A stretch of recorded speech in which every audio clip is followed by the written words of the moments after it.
안녕하세요. 사연에 빠지다의 DJ 민영입니다. 오늘 사연자님은 남편보다 나은 시아버지 덕분에 큰 감동을 받아 인생이 송두리째 바뀌어버렸다는데요. 과연 어떤 사연인지 들어보시겠습니다. 오늘도 두 가지 사연 준비되어 있는데요. 끝까지 들어주실 거죠? 그럼 오늘의 사연 바로 시작할게요. 안녕하세요. 저는 50대 아줌마입니다. 저는 아들을 하나 낳고 이혼한 지 벌써 20년이 지났어요. 저는 아들을 생각해서라도 어떻게든 결혼 생활을 유지하고 싶었지만 도저히 남편과는 같이 살 수가 없었어요. 저는 어릴 때 부모님이 두 분 다 일찍 돌아가셔서 할머니 손에 자랐습니다. 제가 국민학교에 들어가기도 전에 할머니마저 돌아가셨고 저는 친척집을 전전하고 다녔어요. 나중에는 외삼촌이 기숙사가 있는 공장을 소개해줘서 공장에 들어가 먹고 자며 돈을 벌었습니다. 사실 제가 살아온 과거를 이야기하면 사람들이 다들 저를 안쓰럽게 생각해요. 부모도 없이 어린애가 친척집을 전전하며 눈칫밥을 먹으며 컸으니 얼마나 고생이 많았냐고요. 하지만 저는 굉장히 긍정적인 편이에요. 아주 어릴 때는 사실 시골에서 할머니 손에만 자랐기 때문에 꼭 엄마 아빠가 있어야 하는 건지도 몰랐어요. 더군다나 할머니께서 저를 금이야 오기야 귀하게 키워주셨기에 크게 고생하지 않고 자랐습니다. 할머니께서 돌아가시고 나서 친척집 여기저기 돌아다닐 때는 물론 눈칫밥도 먹고 마음 상하는 일도 자주 있었지만 그럴 때마다 마음 쓰지 않고 훌훌 털어버렸어요. 사실 제가 친자식도 아닌데 외삼촌이랑 이모들이 제가 고등학교 졸업할 때까지 키워줬으면 그분들도 할 만큼 하신 거죠. 남의 집에서 살면서 그 정도 눈칫밥도 안 먹고 살면 제가 염치가 없는 거라고 생각하는 편이 차라리 마음이 편했습니다. 저는 우여곡절이 있었던 인생에 비해 친구도 많고 재미있게 학창시절을 보냈어요. 공부는 하지 않았지만 그래도 사고 한번 안 치고 잘 컸습니다. 공장에 가서도 일도 잘하고 언니들에게 귀여움 받으며 잘 지냈어요. 남편이 저를 처음 만났을 때 철부지 부잣집 아가씨인 줄 알았다는 걸 보면 제가 살아온 세월에 비해 많이 철부지 같아 보이기는 했었나 봐요. 저는 20대 때 남편을 만나 화끈하게 연애하고 결혼했습니다. 그런데 결혼은 연애와 좀 다르더군요. 화끈했던 연애는 결혼하자마자 시들하게 식어버렸어요. 이런 이야기하기 좀 부끄럽지만 남편과는 나이트에서 만났습니다. 반짝이는 조명 아래서 같이 춤도 추고 어두운 스테이지 아래에서 술도 먹다 보니 어느새 취해서 둘이 불이 붙어버렸죠. 남편과의 연애는 롤러코스터 같았습니다. 하루는 너무 죽이 잘 맞아서 신나게 놀았는데 바로 다음 날은 서로 뭐가 그렇게 뒤틀리는지 죽일 듯 싸웠습니다. 그때는 철이 없어서 그게 사랑인 줄 알았어요. 제가 남편을 많이 좋아하긴 했지만 결혼 생각은 전혀 없었습니다. 사실 제가 부모도 없고 가진 것도 없다 보니 남자라도 좀 제대로 된 남자를 만나고 싶었어요. 그런데 남편은 직업도 도무지 뭘 하는지 모르겠고 매일 술이나 먹고 허름하게 돌아다니는데 영 별 볼 일 없어 보였거든요. 거기다가 허세는 또 있어서 비싼 옷만 입고 비싼 음식만 먹고 다니면서 돈을 펑펑 썼어요. 남편이 가장 마음에 들지 않았던 건 주변에 여자가 너무 많았다는 겁니다. 그런 점 때문에 매일 싸우다 보니 이 남자랑은 대충 연애나 좀 하다가 헤어질 생각이었어요. 그런데 하늘도 무심하시지 새파란 처녀가 덜컥 임신을 하게 된 거예요. 지금은 어떨지 모르겠지만 제가 20대 때만 해도 결혼 안 한 처녀가 임신했다고 하면 세상이 발칵 뒤집히는 줄 알았어요. 안 그래도 부모님도 일찍 돌아가셔서 고아로 자란 데다가 공장에서 일하는 공순이었는데 애까지 임신했다고 하면 남자 쪽 부모님께서 뭐라고 생각하실지 뻔했죠. 저는 당시 남자친구였던 남편에게 펑펑 울면서 임신했다고 말했어요. 남편과 오래 만날 생각이 아니었는데 일이 이렇게 되어버렸으니 저도 너무 속상해서요.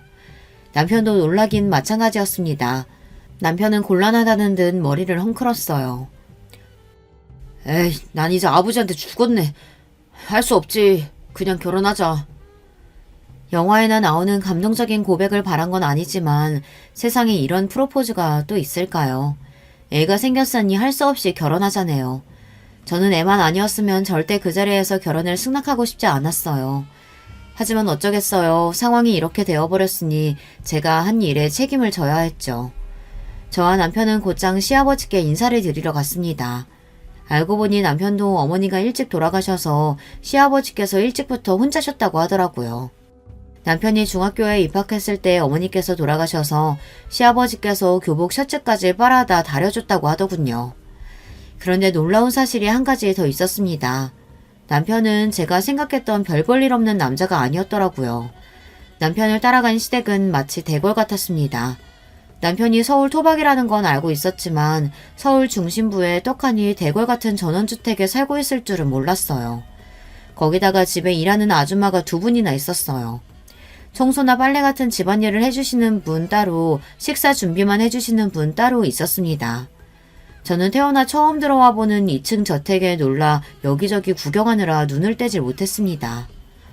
와, 집이 왜 이렇게 좋아? 당신 부잣집 아들이었어? 내가 말 안 했나? 우리 집 사업 꽤 크게 한다고. 그러니까 우리 아버지한테 잘 보여. 겉보기엔 좀 무서워 보여도 잘만 보이면 자다가 또 떡이 생긴다니까. 시아버지는 시할아버지께 물려받은 작은 공장을 키워 현재 꽤 큰 규모의 의류회사를 운영 중이시더군요. 동남아 쪽에도 공장이 있을 정도로 사업을 크게 하신대요. 저는 너무 속물 같아 보일 수 있지만 사실 너무 좋았어요. 너무 좋아서 남편의 말을 들은 순간 입이 다물어지질 않았습니다. 저는 배를 슬쩍 문질렀어요. 바로 몇 분 전까지 제 인생을 통째로 뒤흔들어 혼란스럽게 했던 뱃속 아이가 복덩이일 줄은 꿈에도 몰랐으니까요. 캄캄했던 제 인생에도 이제 좀 봄날이 찾아오나 싶었습니다. 하지만 기쁨도 잠시 걱정이 되긴 했습니다. 이런 대단한 집안에서 저 같은 아이를 좋아하실까 싶어서요. 더군다나 거실에 혼자 앉아 계시는 시아버지와 눈이 딱 마주쳤는데 순간 저는 너무 무서웠습니다. 역시 사업을 하시는 분이라 그런지 눈빛도 매섭고 카리스마가 느껴지더라고요. 매섭게 저를 노려보시던 시아버지는 제가 긴장한 얼굴로 쭈뼛거리니 순간 표정이 변하시더군요. 그러더니 저에게 얼른 자리에 앉으라고 하셨습니다. 아이고, 몸도 성치 않을 텐데 뭘 그렇게 멀뚱히 서 있어. 얼른 자리에 앉아라. 남편 말대로 겉보기엔 차갑고 무서워 보였지만 무뚝뚝한 얼굴로 저를 챙겨주시려는 모습이 다정하게 느껴졌습니다. 저는 아버지가 없어서 그런지 시아버지를 처음 봤을 때부터 이상하게 좋았어요. 시아버지가 무서워서 바짝 얼어서도 왠지 잘 보이고 싶었습니다. 멀쩡하게 생긴 게 왜 우리 아들 같은 못난 놈을 만나 인생을 꼬았대. 암튼 너도 이제 우리 집안 사람이니 편하게 아버지라고 불러. 배 나오기 전에 얼른 결혼 날짜 잡고. 왜 그랬는진 모르겠는데 순간 저도 모르게 눈물이 왈칵 쏟아졌습니다. 저도 몰랐는데 나름 시아버지께 인사를 드리러 온다고 저도 긴장했나 봐요. 시아버지께서 부모님이나 제가 살아온 배경에 대해 꼬치꼬치 물으실까봐 겁먹고 있었는데 아무런 질문 없이 단번에 저를 가족으로 받아주시니 저도 모르게 울컥 감동하고 말았습니다. 저는 눈물을 참을 수 없어 이미 범벅이 된 얼굴로 시아버지께 연신 감사하다고 꾸벅 인사를 했습니다.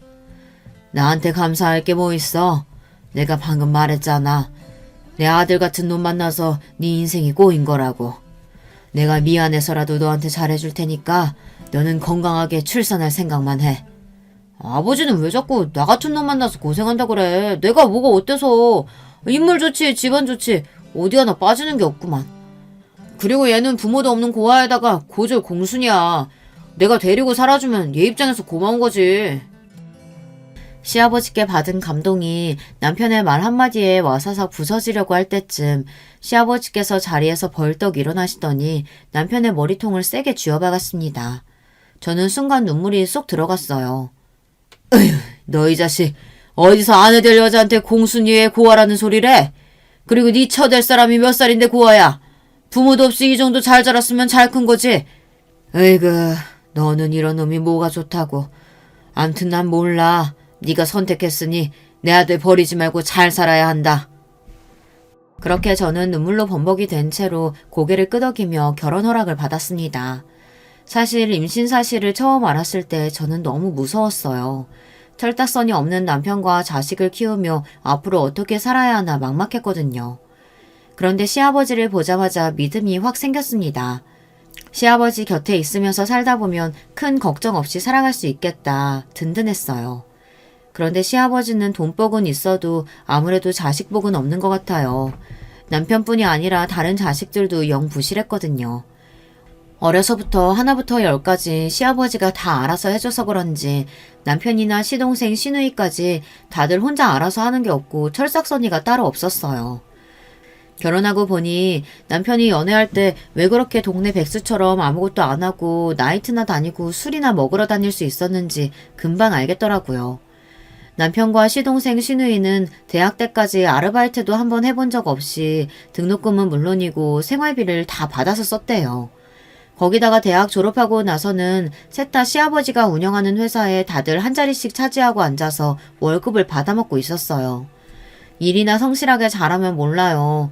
남편만 봐도 매일 회사에 잘 나가지도 않고 친구들이나 만나고 술이나 먹고 다니기 바빴습니다. 회사가 규모가 있다 보니 시아버지가 일일이 자식들 하는 일까지 확인하지는 못하시는 것 같았어요. 아무래도 대표 자식들이다 보니 함께 일하는 직원들도 남편이나 시동생, 시누이 눈치를 보느라 위에 보고하지도 않은 것 같았죠. 제가 결혼해서 시댁에 들어갈 때 시동생과 시누이는 아직 결혼하지 않아 둘 다 처녀 총각이었어요. 당시에 둘 다 20대였는데 하는 일 없이 매달 꼬박꼬박 월급이 들어오니 아주 편하게 살고 있었습니다. 정말 아무것도 안 하고 매일 놀러 다니기 바빴어요. 그래서 그런지 시동생과 시누이도 남편과 별반 다르지 않았어요. 철도 없고 생각도 없었습니다. 하루는 이런 일이 있었어요. 저는 결혼 전까지 한 번도 집에서 쉬어본 적이 없어서 임신하고 나서 입덧을 하느라 집에 몇 개월 누워 있었다고 너무 좀이 쑤셨죠. 슬슬 입덧이 끝나고 배가 나오기 시작하자 몸이 무거운데도 저는 알아서 할 일을 찾아서 했습니다. 집에 일을 도와주시는 이모님이 오시더라도 집이 워낙 넓다 보니 은근 챙겨야 할 일이 많았거든요. 그런데 시누이와 시동생이 제가 알아서 집안일을 하는 게 어느새 익숙해졌는지 언젠가부터는 아예 저를 대놓고 부려먹으려고 하더라고요. 그날도 시누이가 외출하려고 준비를 하더니만 제 방에 들어오면서 노크도 안 하고 벌컥 문을 열고 들어왔어요. 언니, 내가 세탁 맡기라고 한 블라우스 안 찾아왔어요? 아, 나 그거 오늘 입고 나가야 하는데 안 찾아오면 어떡해요? 같은 집에 사는 식구니 제가 외출하거나 장을 보러 갈 때 한 번씩 시누이 세탁물을 세탁소에 맡겨주고는 했습니다. 물론 도와줄 수는 있지만 그게 제 일은 아니에요. 그런데 시누이는 아무래도 제 일로 착각하고 있는 것 같더군요. 아가씨, 내가 블라우스를 맡겨줬으면 찾는 건 당연히 아가씨가 해야죠. 아가씨 세탁물을 왜 내가 찾아와요? 어머, 언니 너무 웃긴다. 그런 일이야 당연히 집에서 노는 사람이 하는 거지. 제가 왜 해요? 얄미운 표정을 하고 말하는데 너무 재수없었어요. 어쩜 같은 말을 해도 저렇게 기분 나쁘게 하는지 정말 모르겠습니다. 아가씨도 아무것도 안 하고 집에서 놀잖아요. 아가씨 일은 아가씨가 알아서 해요. 언니가 몇 개월 우리 집에서 편하게 살더니만 이제는 아예 주제 파악이 안 되나 보네? 나는 엄연히 직업이 있고 월급 받는 사람이지만 언니는 집에서 놀면서 우리 아버지한테 생활비 받아서 쓰잖아요. 그러면 당연히 세탁소 가는 건 언니가 할 일이죠. 시누이의 말에 저는 기가 막혀 순간 말문이 막혔습니다. 내가 언니라고 불러주니까 자기가 무슨 진짜 언니라도 되는 줄 아나. 주제도 안 되는 게 애부터 가지고 밀고 들어왔으면서 어디서 윗사람 흉내를 내. 아예 대놓고 사람을 무시하는데 저도 너무 화가 나서 한마디 하려던 참이었습니다. 그런데 그때 시아버지께서 방문을 벌컥 열고 들어오셨어요. 너 이게 지금 무슨 소리야? 어디 버릇없이 새언니한테 말을 그따위로 해? 내가 너 그렇게 가르쳤어? 시아버지는 남편에게 하듯이 시누이에게도 언성을 높여 화를 냈습니다. 그러자 시누이도 눈을 부라리며 시아버지에게 대들었어요. 아빠, 왜 내 이야기는 안 들어보고 화부터 내? 이 여자가 집에서 하는 일도 없으면서 내 블라우스 안 찾아놨다잖아. 뭐? 이 여자? 네가 아주 정신이 나갔구나. 도대체 자식이라는 것들이 하나같이 제대로 정신 박힌 놈이 없으니 아휴, 내가 속이 탄다 타. 너 앞으로 한 번만 더 새언니한테 그따위로 하면 회사에서 네 자리부터 빼버릴 테니까 그런 줄 알아. 시아버지의 불효령에 그제야 눈을 번쩍인 시누이는 바로 꼬리를 내리며 깨갱했습니다. 아버지, 내가 새언니랑 친해지려고 장난 좀 친 거 가지고 왜 그래. 언니 미안해요. 블라우스는 내가 찾아올 테니까 신경 쓰지 말아요. 시누이는 대충 미안하다고 둘러대더니만 애써 웃음을 지으며 방을 나갔습니다. 저는 너무 황당해서 웃음도 나오질 않았어요. 그런데 그때 시아버지께서 미안한 얼굴을 하시고는 저에게 사과를 했습니다. 세아가 미안하다. 애들 엄마가 일찍 세상을 떠나서 내가 애들이 안쓰러운 마음에 오냐오냐 키웠더니만 애들이 하나같이 다 저 모양이다. 나이만 먹고 철이라고는 없는 저 녀석들 사람 구실이라도 하고 살라고 다 회사에 붙들어는 놨는데 하나같이 일할 생각은 안 하고 놀러만 다니니 내 속이 말이 아니다. 어쩔 줄 몰라 하는 표정으로 저에게 사과하시는데 저는 그런 시아버지가 안쓰러웠습니다. 시아버지의 마음도 이해되지 않는 건 아니에요. 일찍이 아내를 잃고 혼자 자식 셋을 키우셨으니 혼자 얼마나 힘드셨겠어요. 시아버지는 많은 연세에도 회사를 위해 밤낮 가리지 않고 주말까지 집안 공장을 다니시며 열심히 하세요. 제가 시댁에서 같이 살다 보니 시아버지의 스케줄을 웬만하면 다 알고 있었는데 젊은 저도 시아버지처럼은 못 살 것 같았어요. 어김없이 새벽이면 5시에 일어나셔서 동네 산책을 한 바퀴 돌고 집에 들어오셔서 신문을 보시며 아침을 드시고 7시면 어김없이 출근을 하셨죠. 그리고 항상 저녁 8시나 돼야 집에 돌아오셨습니다. 아버지는 자식들이 당신만큼은 아니더라도 비슷하게라도 해주기를 바라셨지만 자식 중 누구 하나 시아버지를 따르는 자식이 없었어요. 다들 한 집에 살면서도 시아버지를 피해 다니기 바빴습니다. 저는 그런 시아버지가 마음에 걸려 항상 저녁 8시에 저녁을 준비했어요. 집에 식사 준비를 거들어주시는 이모님이 계셨지만 하루에 한 끼 정도는 제가 챙겨드리고 싶어서요.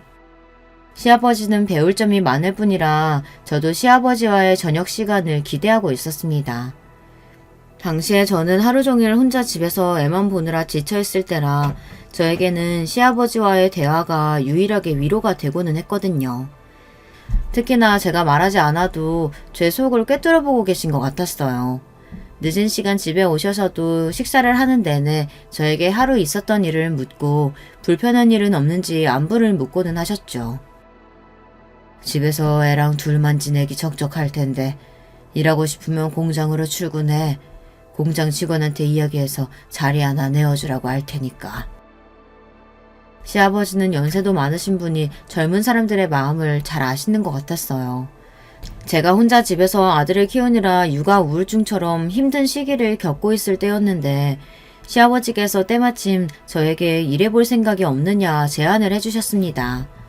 저는 그 순간 남편과 시동생 시누이가 왜 그렇게 철도 없고 제멋대로인지 조금은 이해할 수 있을 것 같았어요. 시아버지가 자식들을 오냐오냐 키웠다는 게 아니라 시아버지처럼 자식들을 위해 헌신적인 분이 옆에 있다 보면 저 같은 사람도 평생 기대고 싶을 것만 같았거든요. 시아버지는 툭툭 별스럽지 않게 이야기하셨지만 저는 순간 괜히 울컥했습니다. 회사 일로 신경 쓸 일도 많으신 분이 이제 결혼한 지 얼마 되지도 않은 며느리한테까지 신경을 써주시는 게 감사했어요. 저는 대학도 안 나오고 간단한 컴퓨터도 다룰 줄 모르는데 제가 아버님 공장에 나가서 무슨 일을 하겠어요. 말씀만이라도 감사해요. 우리 회사에 대학 안 나오고 컴퓨터 못하는 직원들 많아. 무슨 그런 소리래. 회사 일이 싫으면 다른 거라도 얘기해봐라. 세학이 너 요리도 잘하고 반찬도 잘하던데 내가 식당이라도 하나 차려줄까? 말만 해라. 내가 다 도와줄 테니까. 시아버지께서 진심이 가득 담긴 눈빛으로 뭐든지 도와주겠다고 하시는데 저도 모르게 얼굴에 웃음꽃이 피었습니다. 저야 학교 다니기 훨씬 전부터 스스로 식사 준비를 하기 시작했으니 자연스레 몸에 밴 일이라 제가 요리를 잘한다고는 생각해 본 적이 없었어요. 그런데 시아버지께서 저에게 음식을 잘한다고 해주시니 저는 말로 표현할 수 없을 정도로 너무 기분이 좋더라고요. 결혼해서 자식 낳고 사는 남편도 제가 차려준 밥 먹고 맛있네 없네 이야기해 준 적도 없는데 평소 무뚝뚝한 시아버지께서 그렇게 이야기를 해주시니 더 기분이 좋았습니다. 그때였어요. 그날은 웬일로 일찍 들어온 남편이 저와 시아버지가 하는 이야기 소리를 듣고 멋대로 끼어들더군요. 아버지, 이게 다 무슨 소리예요? 제가 강남에 자리 좋은 데다가 이자카야 하나 차려달라고 했을 때는 들은 채도 안 하시더니만 집에서 팽팽 노는 주호 엄마는 무슨 식당을 차려준다 그래요. 그럴 돈 있으면 장남인 저한테 투자해야죠. 남편은 시아버지께서 제게 식당을 차려주겠다고 하는 소리에 샘이 나서 노발대발했습니다. 다 끝난 옛날 이야기까지 끄집어내며 술집을 차려달라고 졸랐어요. 이 자식아, 나 사업가야. 가능성이 있는 사람한테 투자해야지. 너처럼 가능성이라고 넣는 놈한테 내가 왜 투자를 해? 주호 엄마가 할 줄 아는 게 뭐가 있다고 가능성이 있어요. 가능성이 있어도 내가 있지. 네가 가능성이 있긴 뭐가 있어? 내가 만들어준 배경 말고 네가 스스로 만들어낸 게 있기는 해? 내 회사에서 월급 도둑질하는 것만으로도 내가 많이 봐주고 있는 거니까 너는 이 작가야의 이자도 꺼내지 마. 시아버지는 겪으면 겪을수록 대단한 분이셨습니다. 남편과 시동생 시누이가 회사에서 날로 먹는다는 걸 모르시는 줄 알았는데 다 알고 계셨더라고요. 시아버지는 막연히 자식들을 믿고 있었던 게 아니라 자식들이 정신 차리기를 기다리고 계셨던 것 같아요. 내가 한 말 진심이니까 네 남편 이야기 신경 쓰지 말고 하고 싶은 거 있으면 편하게 얘기하렴. 저는 그냥 자격증이라도 좀 따서 제가 할 수 있는 일이 있으면 해보고 싶어요. 사실 저 운전면허도 없거든요. 저는 태어나서 누군가에게 하고 싶다는 게 있다는 말을 처음으로 해봤습니다. 항상 머릿속으로만 혼자 막연하게 떠올리던 일이었는데 어느새 저도 모르게 시아버지에게 주절주절 말하고 있었어요. 사실 20살 공장에 다닐 때부터 저는 운전면허가 따고 싶었어요. 기숙사에 살면서 공장에서 일하다 보니 매일 공장 안에만 있었거든요. 다른 사람들은 일요일이나 휴가 때 부모님이 계신 본가에라도 가지만 저는 갈 곳이 없으니 일요일이든 휴가든 항상 기숙사에 있었어요. 그럴 때 든 생각이 운전이라도 할 줄 알면 혼자 여기저기 여행이라도 다닐 텐데 싶더라고요. 그래, 운전면허 좋지. 면허만 있어도 애 데리고 여기저기 다닐 수 있으니까. 그리고 너는 어릴 때부터 하고 싶었던 거 없었어? 꿈 같은 거 말이다. 시아버지의 말에 어릴 때 기억을 끄집어내보니 저는 간호사가 되고 싶었습니다. 어릴 때 할머니가 병원에 입원한 적이 있었는데 그때 제가 자주 병원에 가면 저를 볼 때마다 놀아주고 돌봐줬던 간호사 선생님이 있었어요. 어린 마음에 그분이 너무 예쁘고 멋있게 보였거든요. 저는 매일 저녁 시아버지와 저녁을 같이 먹다 보니 어느새 시아버지가 편해져서 시아버지에게 이런저런 이야기를 했어요. 시아버지도 제 이야기에 항상 귀 기울여 들어주셨습니다. 그러다 보니 저는 운전면허 이야기도 하고 간호사 선생님 이야기도 했어요. 그러자 시아버지께서 저더러 다짜고짜 보모부터 구하라고 했습니다. 보모 구해지는 대로 주호는 보모한테 맡기고 운전면허부터 따. 그리고 나이가 있어서 간호사가 되긴 힘들지만 간호조무사나 요양보호사 자격증 같은 건 딸 수 있을 거야. 내가 비서한테 당장 학원 알아보라고 할 테니까 등록하고 다녀봐.